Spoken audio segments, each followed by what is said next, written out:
St. Charles Patriot Radio with Missouri State Representative Richard West and former Francis Howell School Board member Jay Pushkar.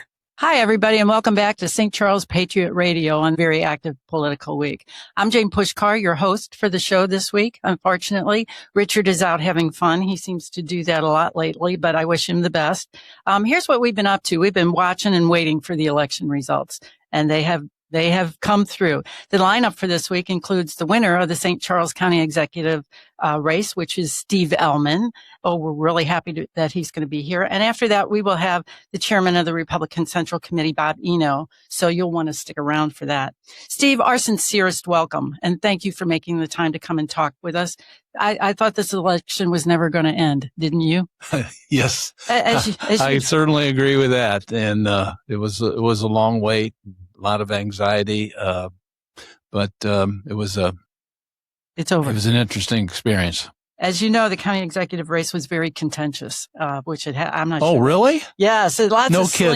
slings and arrows, and congratulations to you on a hard-fought and won race. But now we got to get back to business. Yeah. That being said, I have some questions for you to ask you about what we're gonna do in the future. I hope you don't mind, but I'd like to ask you about some of the things that were discussed during the campaign and see if any of your thoughts or perspective on it have changed since the campaign. One of those contentious items that were talked about was the highway N expansion. I know you got a lot of pushback on that. So I was just wondering, do you have any plans to make that more palatable, more understandable to the people? You know, a lot of times messaging gets lost. So I was just wondering. Now, are you talking about expanding the highway or the expanded activity that will result in a better road? Well, let's talk about both of those. Well, I don't think anybody would disagree that the present 2-lane road is insufficient, even for what's there now. You're absolutely right. And certainly going to be insufficient for what appears to be coming. Mm-hmm. Now, you look at the history of St. Charles County the last 70 years, all the lettered highways in St. Charles County used to be 2-lane roads like Highway N. Mm-hmm.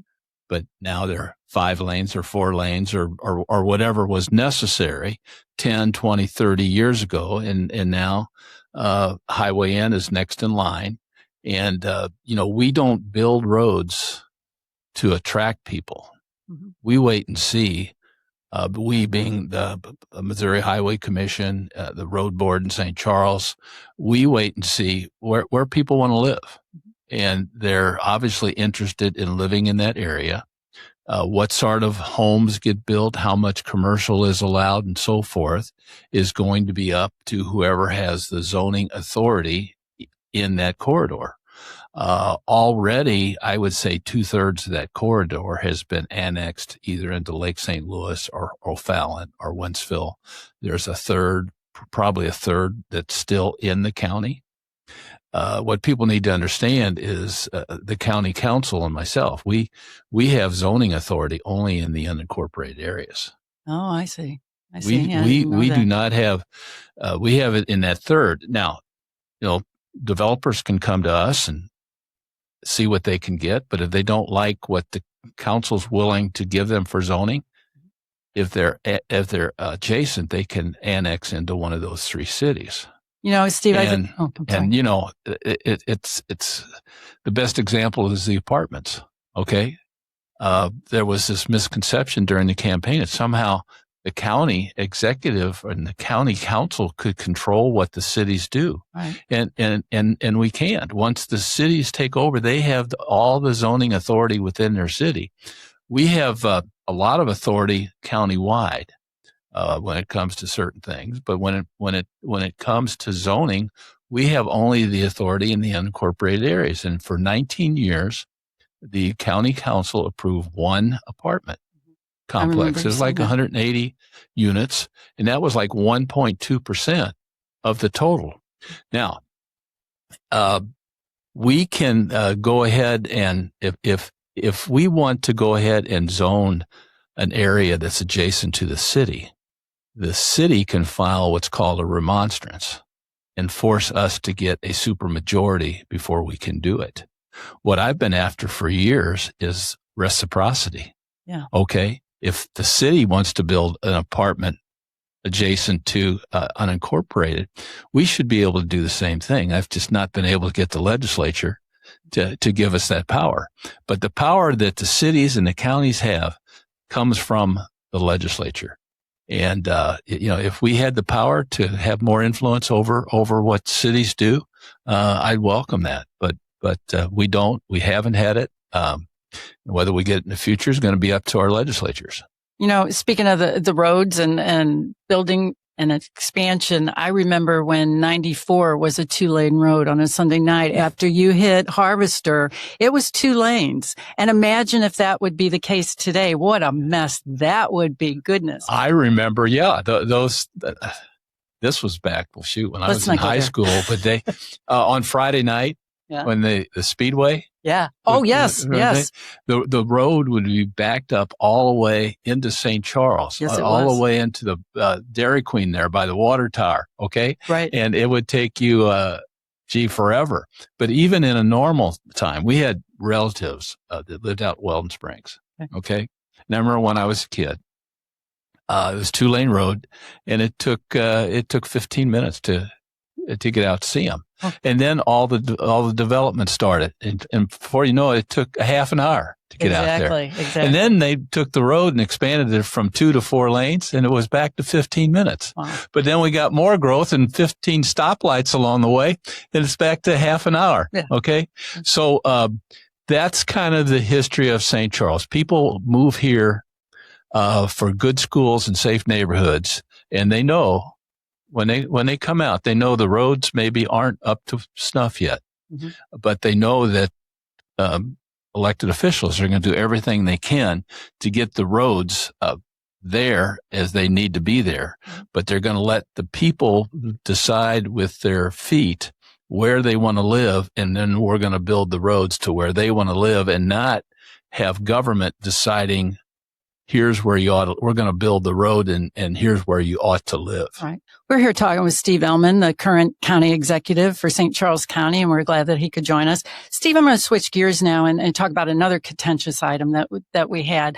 I think it's important for the people out there and that are your constituents that they know and get a clear message from you about things that, were contested during the race. And one of those other things was personal property tax. Now, I understand that the county has foregone their share of personal property tax, but it's my understanding that was a temporary item. I don't know if that's true or not, but could you please tell us, are there any plans to make that maybe a permanent, or is it impossible to do so?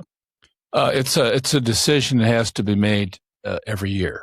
Now, once you've made a decision, you can't raise it over a certain amount without going back and get the people to approve it, all of that.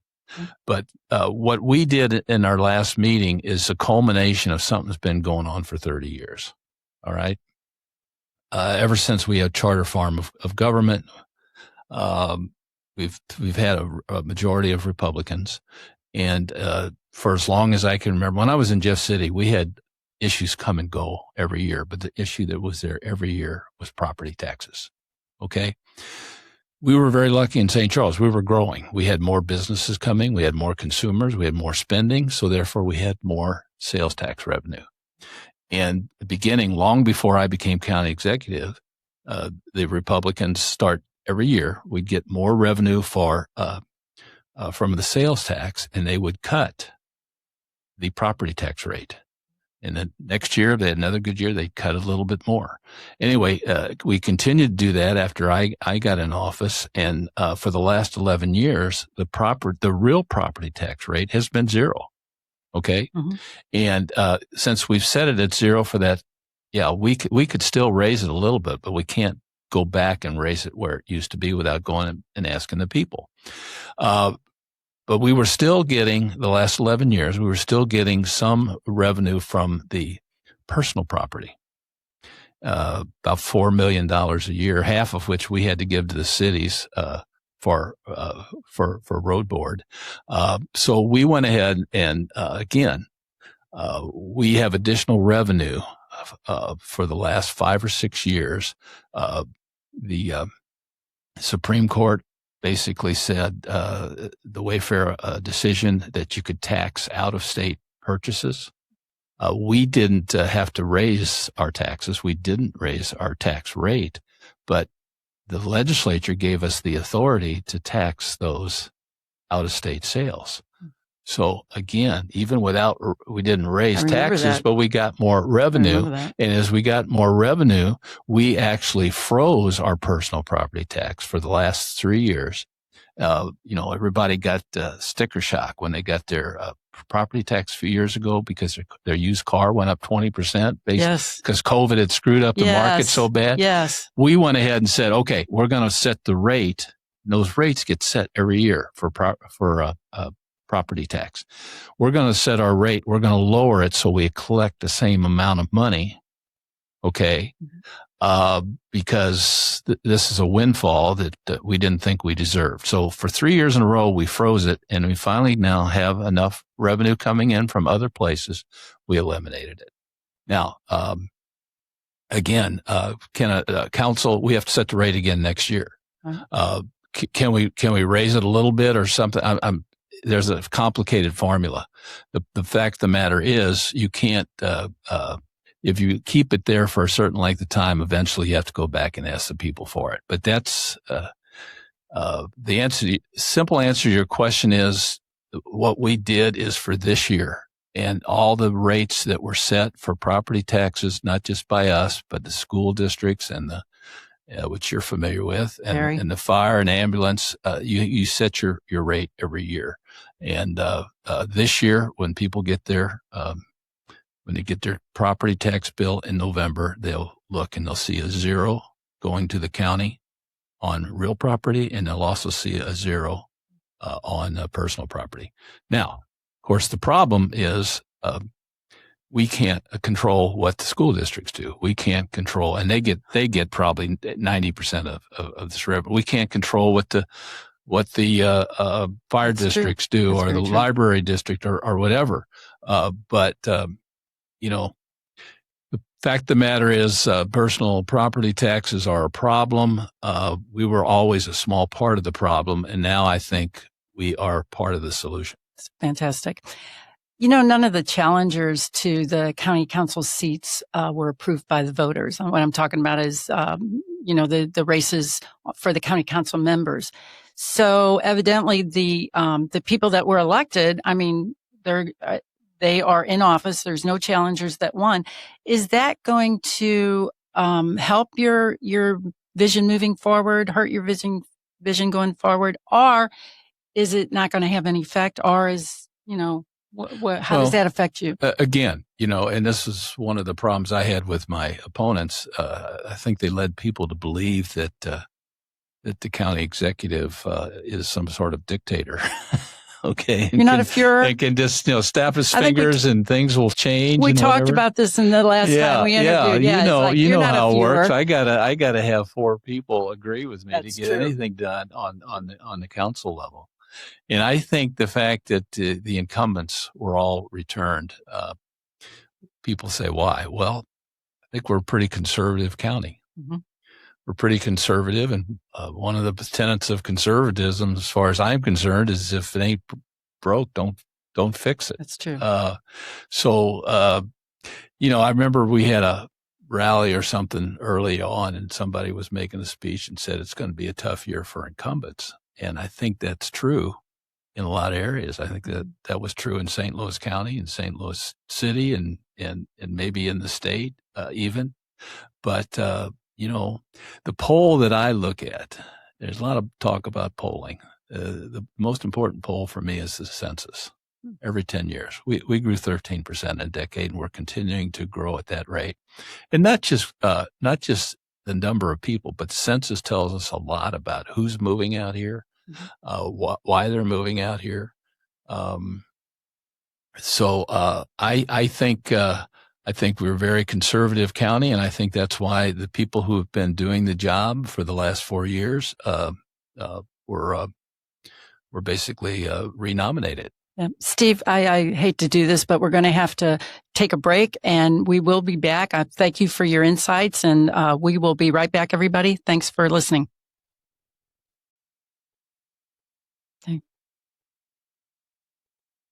St. Charles Patriot Radio with Missouri State Representative Richard West and former Francis Howell School Board member Jay Pushkar. Hi, everybody, and welcome back. As mentioned earlier, Richard is not going to be here this week, but we are really excited to have Steve Ellman here to talk to us about his vision and perspective for the future moving forward. So, Steve, I just want to ask you a couple questions that came to me.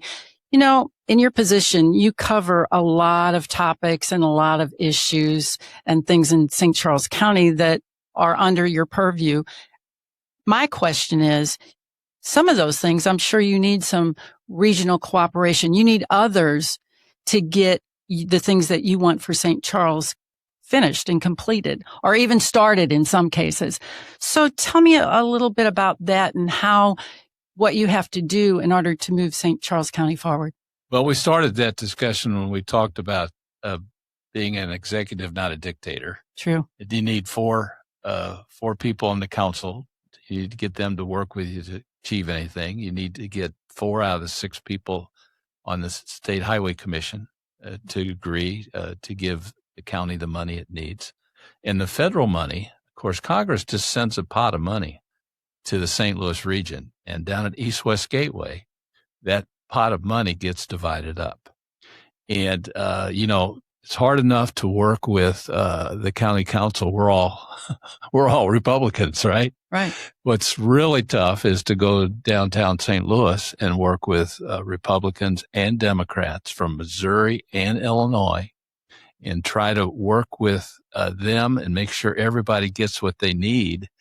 And of course, they're tired of me talking about needing more than they do, but we're growing. Right. We're growing. So, generally speaking, the region is not getting as much now as it did 30 years ago. We were like 32% of the money from the state was spent in the St. Louis region. That's down to about 24% now. So we need to work together down there to go to Jeff City and make sure we get our fair share. And then when we get it, along with all that money from Washington, again, we need to make sure that they understand that we're growing and we have needs that other people don't. City of St. Louis hasn't grown in decades. They just need money for maintenance. We need money not just only for maintenance, but for new roads. So you're telling me that we have to share money with St. Louis? I mean, when you're talking about the federal government and the pot that they send over, do we divide that with St. Louis? Yeah, not just with St. Louis. St. Louis City, St. Louis County, Jefferson, Franklin, St. Charles. Oh. And then on the east side, it's Monroe, Madison, and St. Clair. So you have to do some arm wrestling to get what you need for St. Charles County. Is that right? Well, you certainly regional cooperation. Yeah, you certainly need to be able to work with people. And generally the attitude has been, I'll help you get what you need if you help me get what I need. And that's typically the way politics works. That's kind of how politics works. Yes. I will tell you, I made one exception to that, and that was the recent decision to give federal money to the loop trolley. And the reason I did is because the loop trolley people came in and said that if this isn't funded, the federal government's already given us so much money. And if this isn't continued to be funded, that it could impact the amount of money that the region gets in the future. And I said, well, if that's the truth, then I'm not going to be able to just go along with everything that people want to do if you're telling me a bad decision could impact us all. So I voted against that. But generally, and so did some other Republicans. But generally, it's still a cooperative effort. There's a lot of planners down there that have their opinion. It's been hard to get the people down there to appreciate the fact that that we're now the second largest jurisdiction. We got 130,000 people more than the city. Oh. But the whole thing was set up back in 1965. And when it was set up, the city of St. Louis was given 3 votes. We were given 1. Wow. We since got a second vote. But right now, city of St. Louis has 3 votes. We still only have 2. And last meeting, I brought it up for discussion, and hopefully we're going to take some action to get us a 3rd vote. During the break, you mentioned something. You mentioned transportation as one of those items, and you kind of touched on it now, the loop trolley and that. Is the airport involved in anywhere? The airport. I think the airport's the most important regional issue right now. Well, yeah. We used to have a hub, and I remember that because when I lived here and did a lot of traveling, it was so nice. And then when they took that away, I wasn't so happy anymore. It was, and they're got a $2 billion plus project they want to do now for a new terminal over there. When it was rolled out, either myself or the other Republicans down the East-West Gateway were brought in to discuss it. We found out about it the same way everybody else did. Well, that's because the Biden administration, the city thought they could deal with that. Well, now we got a new administration. Right. Okay. And who knows? This is going to be a project. It's going to take a decade to do.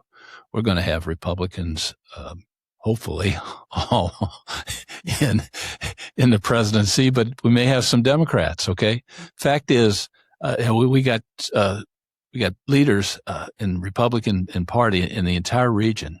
We need to work together, bipartisan together, because this money needs to come from Washington. And who knows who's going to be in charge of the purse strings of 5 years from now or 10 years from now. So right now, the Republicans have an opportunity to help make that airport what it needs to be.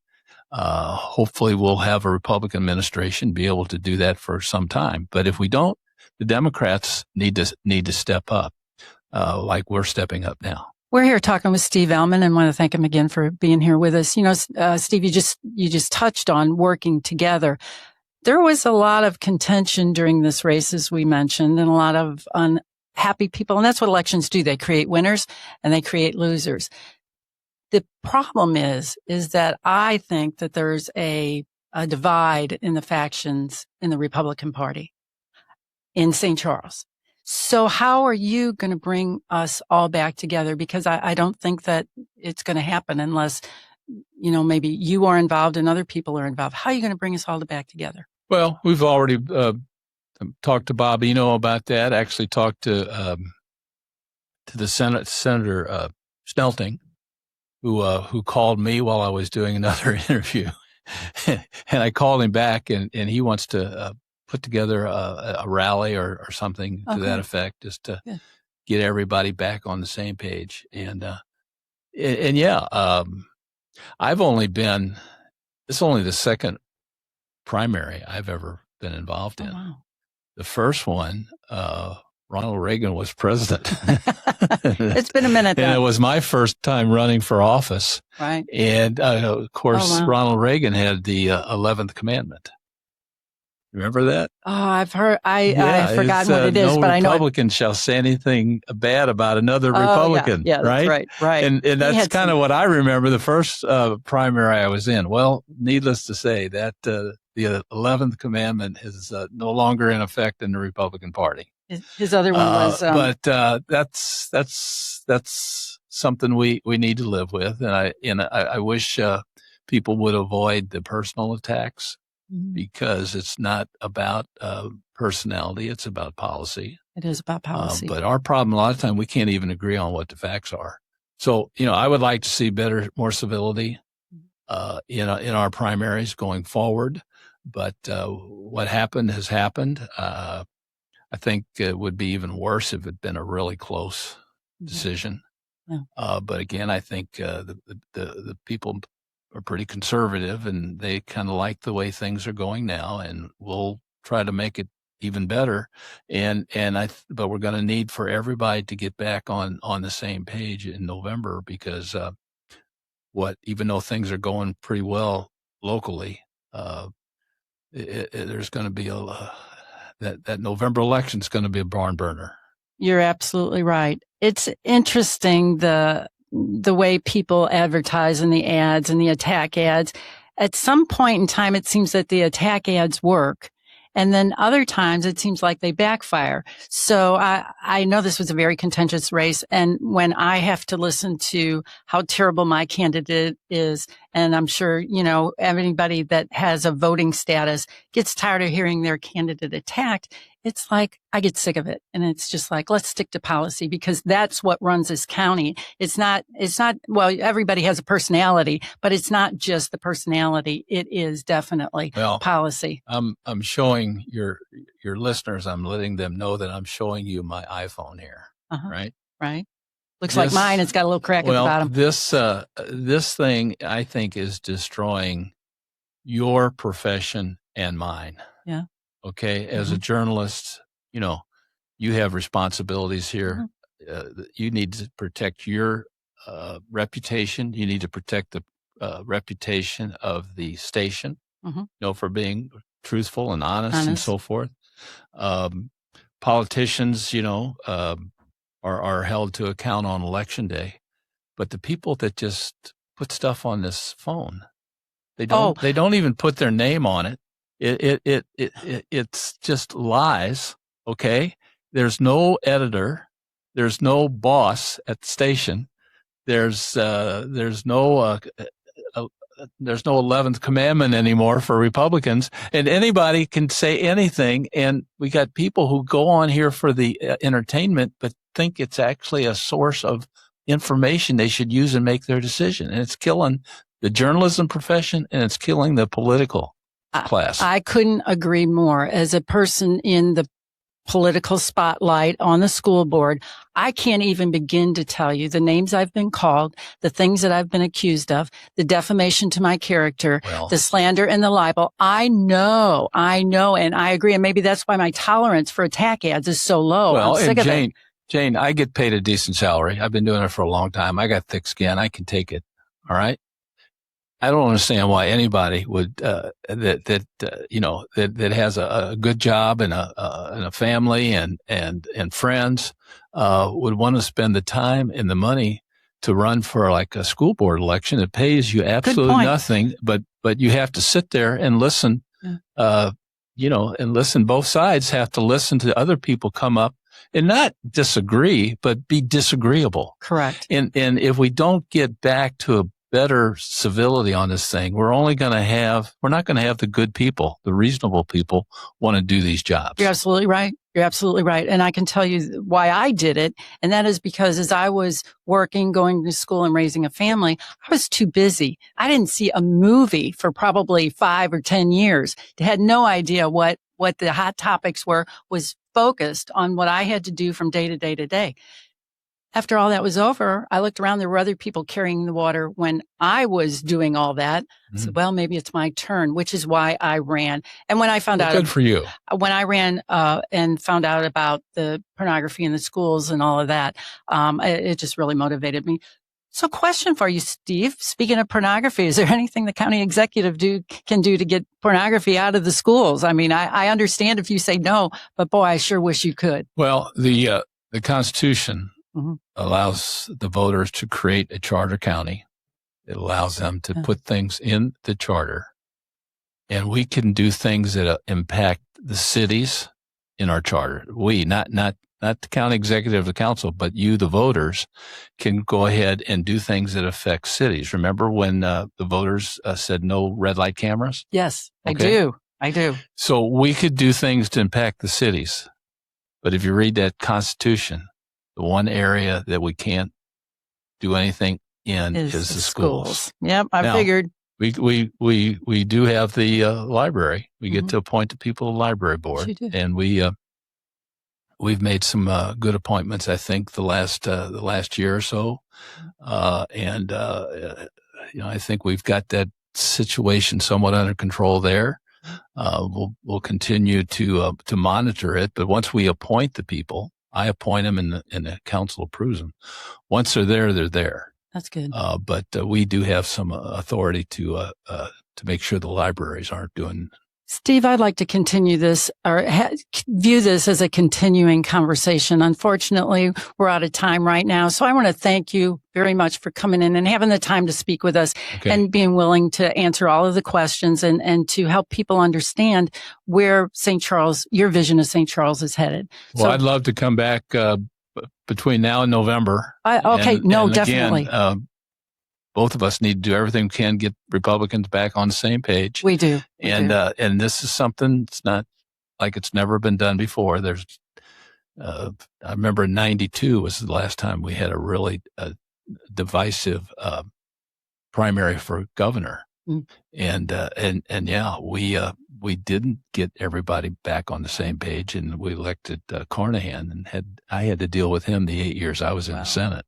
Well, so let's don't let that happen. No, again. We won't let that happen. And thank you everybody for listening in. We will be back here shortly with another segment with Bob Eno. Thanks. St. Charles Patriot Radio with Missouri State Representative Richard West and former Francis Howell School Board member Jay Pushkar. And bam, just like that, we're back. Thanks for sticking with us. And I'm sorry to say that, as I mentioned in the last segment, that Richard isn't with us today, but we hope he's having fun and doing some fun things. Right now, I'd like to introduce you again to Bob Eno. Bob is the president of the Republican Central Committee, and we're going to continue our discussion about the election and things that happened. Very important things. I mean, we were all waiting with bated breath, and some things turned out the way that we thought. I just want to mention too, now that Richard's not here, Richard and I had a contest about who would make the most predictions. And we bet, it seems that I owe Richard lunch.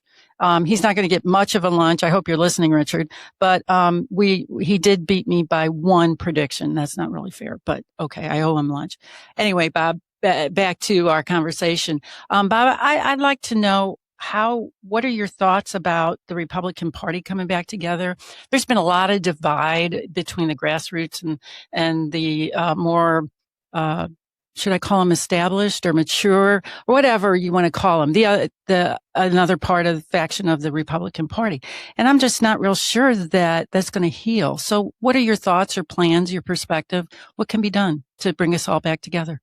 Well, first of all, Jane, thank you so much for inviting me here. This is quite an honor to be here, and especially sitting in this chair where Richard normally sits. And you mentioned Richard is having fun. I'm sure Richard is having some fun. We know that wherever Richard goes, he has fun. So Richard's a fun guy, you know. So how do we reunite the party is a great question. And as a matter of fact, Tuesday late, I sent a text to Steve Ellman and said, congratulations, well done. And he answered me the following morning. Like I said, it was late when I sent it. He answered me the following morning and he said, thanks, Bob. His next sentence is, let me know what I can do to reunite the party for November and beyond. Wow. And I think everyone recognizes that our party, the Republican Party in Missouri and especially in St. Charles County, is divided. We have two factions. We have what they call the grassroots and the establishment. The grassroots views the establishment as not doing enough. The establishment views the grassroots as a group of people that are very loud, sometimes obnoxious, and they think that they just are not in the real world. You know what I mean? And I think this election brought us back to what I call the status quo. Mm-hmm. And most people saw these loud and pushy people. You know, and I'm not really talking about the candidates. I'm talking about more their supporters, people online, their social media posse. Most of the races were very contentious. Mm-hmm. And has that been the case in prior years? But anyway, we'll get back to, how you're going to pull it back together. I'm interested to hear. Well, this morning I had a conversation with two elected officials in St. Charles County, mm-hmm. and we are putting together I don't know, I guess you could call it a seminar. It's going to be open to all the elected officials and anyone else that wants to come and talk about how do we reunite, especially for November. Amendment 3 is on everybody's mind, the grassroots or the establishment. Everybody wants A3 to be passed, as do I. And I think we can bring people together through that. We can have some common ground. But also the establishment has to recognize that some of the grassroots points that they brought up over time, over this past election cycle, which really started in 2024, they can look at that and say, there are issues. We need to address those issues. But give us time, give us an opportunity to at least address those and make things better for St. Charles County and for the state of Missouri. The other concern that we have in November, besides A3, is the challengers for some of the state rep seats in St. Charles County. Several of these state reps have serious Democratic challengers that are coming in. We know they're well funded. We know they're going to get money from the Democratic Party. We know that people that'll be running their message, running their campaigns, have a message, and they will put it out front, and they'll get it in the papers and look for some more mailers. I know some of you people were really tired of the mailers, but you're going to get more. We're here talking with Bob, the president of the Republican Central Committee. And Bob, you just mentioned that there's some real Democratic challengers. My question is, what do most people think that of that? Is that going to happen? And what I mean by that is, in St. Charles County, you almost had to be a Republican in order to win a race. So what you're telling me now is it sounds like you can run as a Democrat now and possibly win a race. So explain that a little bit. I think a moderate Democrat will have a real chance. And the other issue is, think of the growth in St. Charles County. Where did those people come from? Some of them came from St. Louis County. Some of them came from North St. Louis County. Some of them came from other states, GM, big employer, MasterCard, another big employer. They bring people in from all over the country to work at these locations, and now they are part of the mainstream within St. Charles County. So turning it from red to purple is not a big leap.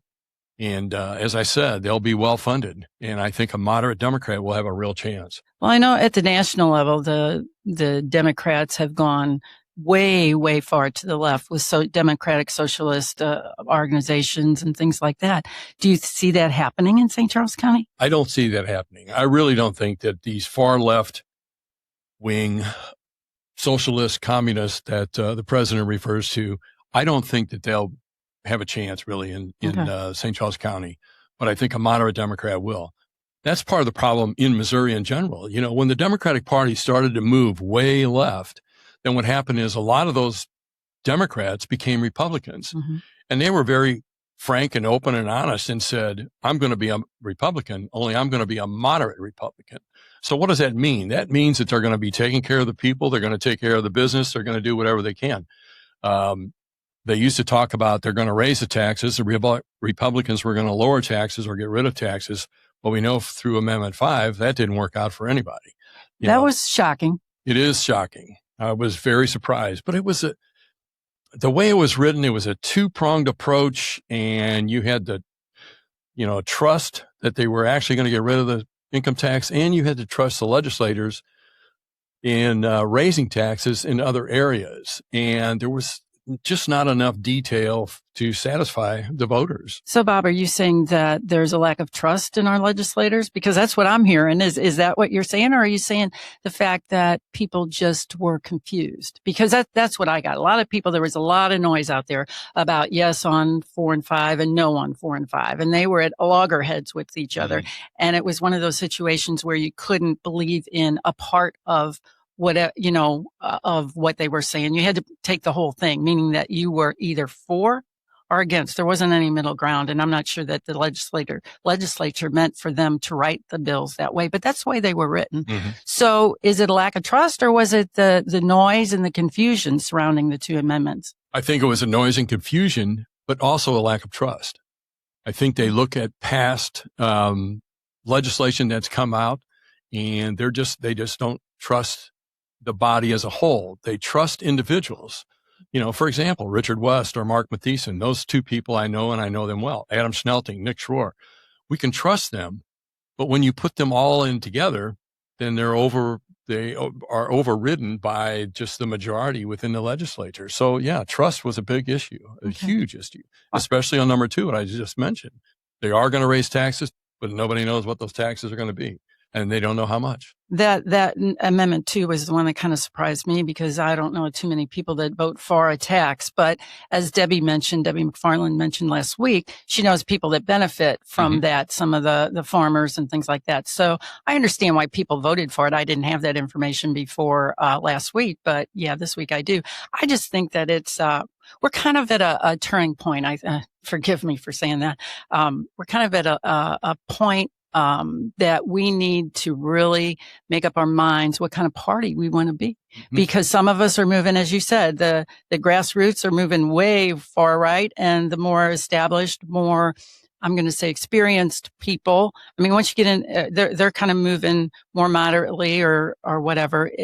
The more you're involved in politics, the more you see that you cannot turn that ship around in 3 seconds. You need to wait it out and plan it and be very, very careful about the things that you say and you do with or for the party. So I want to go back to this meeting that you're going to have, this not a convention, but the part where you're going to draw us all back together. Tell me a little bit about that agenda. What are you going to discuss? How are you going to do this?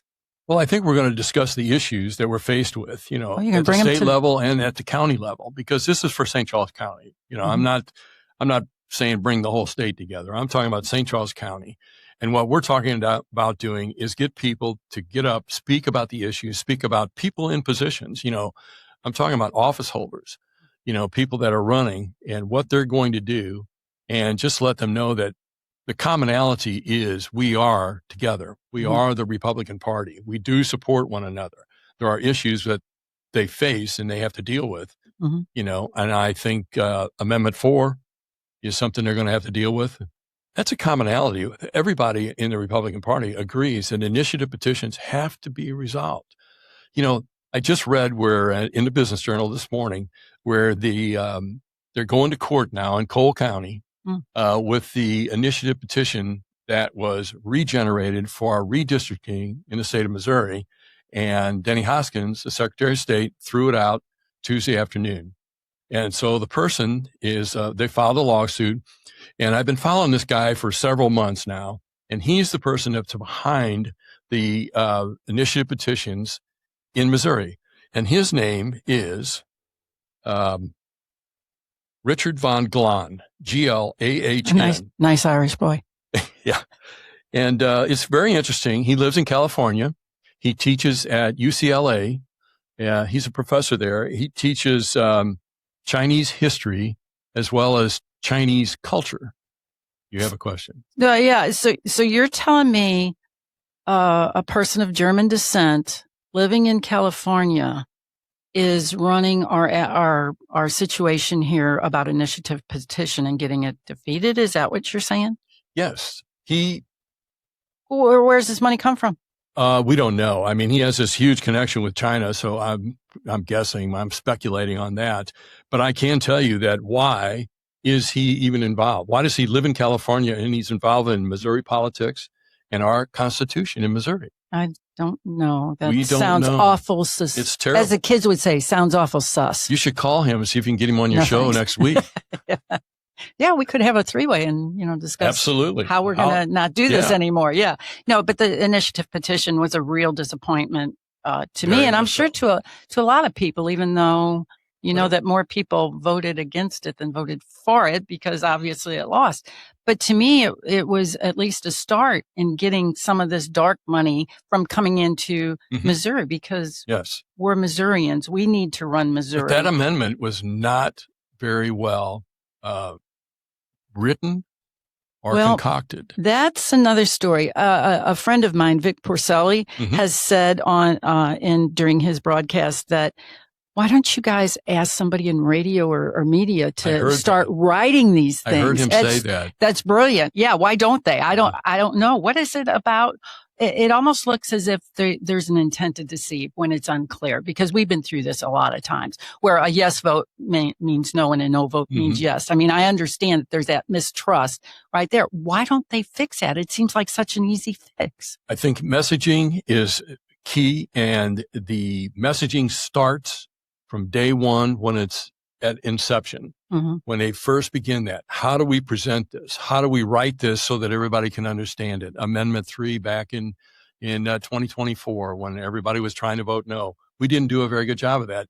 We got hung up on abortion when there were so many other issues inside of that bill. And now we have it. Now we are the number one place to go get an abortion. Yeah, we went from the strictest to the most loose, and it all happened through initiative petition. Exactly. And that's one of my fears for the upcoming Amendment 3 in November. I don't know what the messaging is going to be.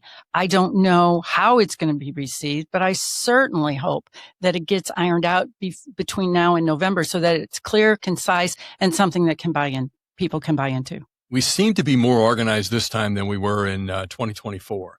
I know a lot of people are involved in this. I know a lot of the politicians are involved in this.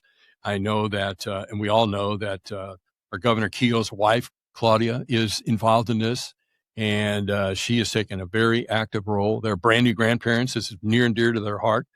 And I think the leadership and the messaging will be a lot better. But that call comes down to funding and getting the money to do this. Yeah. You know what I mean? Well, Bob, I want to thank you for coming to talk to us. I'm sorry we're about ready to come to a close, but I really thank you for all the hard work that you're doing and for having the foresight to try to bring the party back together, because we are definitely, in my estimation, not where we should be as far as facing an election in November. So thank you, Bob. We'll have you back on if you don't mind. And I want to hear more about this meeting that you're going to have, and I definitely want to be involved. Okay. Well, thank you so much. Appreciate it very much.